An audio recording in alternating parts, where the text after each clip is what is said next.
नमस्कार दोस्तों, आज के इस सेशन में हम कवर करेंगे कि फिनयूनिक स्मॉल प्राइवेट लिमिटेड में अपनी रिटेलर आईडी बनने के बाद में आप इसके डीएमटी मतलब कि डोमेस्टिक मनी ट्रांसफर की सर्विसेज को कैसे यूज कर पाएंगे। तो इसके लिए देखो, सबसे पहले जब आप पैनल ओपन यहाँ पे कर लेंगे तो यहाँ पे आपको जाना होगा डीएमटी पे। अब जैसे ही आप यहाँ पे डीएमटी पे क्लिक करेंगे, इसमें आपको दो ऑप्शंस नजर आएंगे। यहाँ पे पहला है आपका डू ट्रांजेक्शन और दूसरा है आपका डीएमटी रिपोर्ट। तो आपको यहाँ पे सबसे पहले डू ट्रांजेक्शन पे क्लिक करना है। अब जैसे ही आप डू ट्रांजेक्शन पे क्लिक करेंगे, यहाँ पे आपको पाइप 1 और पाइप 2 लिखे हुए यहाँ पे मिलते हैं। जैसा कि हमने देखा था पहले भी, पाइप 1 और पाइप 2 का यहाँ पे मतलब होता है कि यहाँ पे ये दोनों अलग अलग बैंक्स के सर्वर से कनेक्ट है। तो इससे क्या होगा कि जब मान लो कभी आपका पाइप 1 की जो सर्विसेज है डीएमटी की थी वो कभी काम नहीं करती है या ट्रांजेक्शन उनका फेल हो रहा है आपका, तो उस केसेस में आप पाइप 2 यहाँ पे यूज कर पाएंगे। तो यहाँ पे देखो, डीएमटी की जब हम बात करते हैं तो यहाँ पे आपको 3 टाइप्स की दिख जाएंगी। पहले आपका है नॉर्मल डीएमटी, उसके बाद में डीएमटी पीपीआई और फिर आपका आ जाता है एक्सप्रेस। तो जो नॉर्मल डीएमटी होती है पाइप 1 में, तो इसकी जो लिमिट होती है वो आपको मिलती है 50,000 की, तो जिसमें आप किसी भी कस्टमर को 50,000 तक इसमें पेमेंट कर सकते हो। डीएमटी पीपीआई जो होती है इसकी भी सेम लिमिट आपकी 50,000 की होती है और एक्सप्रेस की जो लिमिट होती है यहाँ पे उसकी होती है अप टू 5 लाख, जिसमें आप 5 लाख तक की ट्रांजेक्शन कर सकते हो। तो नॉर्मल डीएमटी की यदि हम बात करें तो सबसे पहले आपको हम इसको समझ लेते हैं। तो सबसे पहले आपको नॉर्मल डीएमटी पे यहाँ पे क्लिक करना होगा। उसके बाद में आपकी जो रिमीटर प्रोफाइल है यहाँ पे आपकी ओपन हो जाएगी, तो आपको यहाँ पे फेच प्रोफाइल कर लेना है। तो इसमें क्या होता है, जो आपका ट्रांजेक्शन होती है वो पहले आपको बेनिफिशियरी ऐड करने होते हैं, उसके बाद में आप वहां पे ट्रांजेक्शन कर पाओगे। तो इसमें देखो क्या करना होगा, सबसे पहले आपको यहाँ पे क्लिक करना होता है ऐड बेनिफिशियरी। तो बेनिफिशियरी में जैसे आप ऐड करेंगे तो सबसे पहले आपको बेनिफिशियरी का मोबाइल नंबर डालना है जिनके आप अकाउंट में पैसा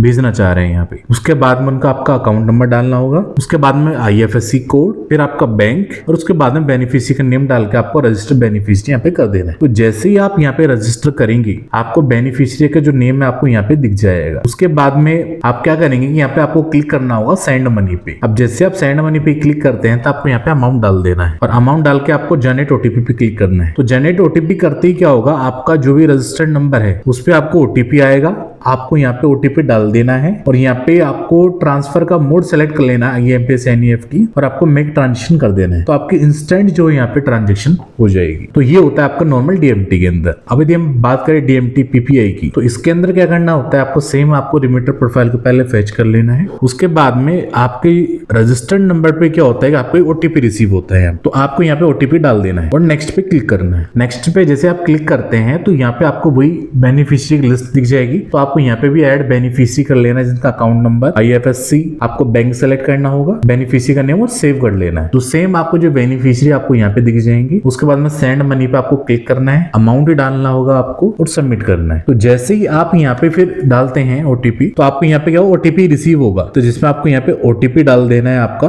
और यहाँ पे आपको फिर नेक्स्ट पे क्लिक कर देना है। अब यहाँ पे देखिए इनसफिशिएंट बैलेंस, तो इनसफिशिएंट दिखा देगा और आपके यहाँ पे यदि फंड्स अवेलेबल हैं तो इंस्टेंट आपको ट्रांसफर हो जाएगा बेनिफिशियरी अकाउंट में। उसके बाद में आपका आ जाता है एक्सप्रेस। तो एक्सप्रेस में क्या होता है कि आप 5 लाख तक की ट्रांजेक्शन कर सकते हो, उसको मैनेज कर पाएंगे कंप्लीटली यहाँ पे। तो एक्सप्रेस के लिए क्या होता है, सबसे पहले आपको देखो यहाँ पे बेनिफिशियरी का नेम ऐड करना है, देन उनका अकाउंट नंबर, आईएफएससी, फिर बैंक सेलेक्ट करना होगा आपको। उसके बाद में ट्रांसफर मोड आप क्या रखना चाह रहे हैं, आईएमपीएस, एनईएफटी, आरटीजीएस, यूपी, और उसके बाद अमाउंट आपको डाल देना है यहाँ पे, ईमेल एड्रेस और मोबाइल नाम पे सबमिट कर देना है। तो जैसे आप सबमिट करेंगे फिर वापस आपके नंबर पे ओटीपी आएगा और जैसे फिर आप ओटीपी लाएंगे आप ट्रांजेक्शन यहाँ पे कर पाएंगे। तो ये होता है आपका डीएमटी की सर्विसेज पाइप 1 के लिए। पाइप 2 के लिए भी सेम ही होता है, लेकिन इसकी जो डीएमटी होती है उसकी लिमिट 25,000 आपको मिलती है यहाँ पे, और फिर आपकी सेम है एक्सप्रेस की तो 5 लाख तक की रहती है। तो नॉर्मल डीएमटी पे आपको क्लिक करना है, तो आपको यहाँ पे चेक कर लेना है। तो आपको यहाँ पे बता देगा कि आपकी जो अवेलेबल लिमिट है कितनी है और कैसे आप कंटिन्यू, तो आपको यहाँ पे कंटिन्यू करना है। सेम आपको यहाँ पे बेनिफिशियरी ऐड करनी है और जो भी आपके बेनिफिशियरी अवेलेबल है